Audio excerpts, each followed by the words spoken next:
குழந்தை பருவத்திலேயே இயற்கை வளங்களை பாதுகாக்கும் வகையில் மரம் நடுதலை ஊக்குவிக்கும் விதமாக 5 வயதிற்கும் குறைவான குழந்தைகளுக்கு 1 லட்சம் மரக்கன்றுகள் நடுதலுக்கான துவக்க விழா இன்று படூரில் நடைபெற்றது.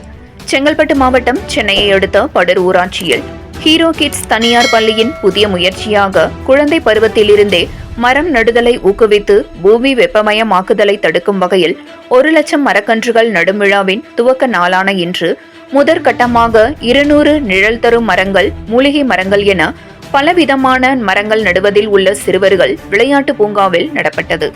ஹீரோ கிட்ஸ் பள்ளியின் மைய இயக்குநர் பிரீத்தி கோபிநாதன், கரஸ்பாண்டன்ட் கோபிநாதன் தலைமையில் நடைபெற்ற இந்நிகழ்ச்சியில் சுமார் 50க்கும் மேற்பட்ட குழந்தைகளுடன் பெற்றோர்கள் ஆர்வமுடன் கலந்து கொண்டு மரங்களை நட்டனர்.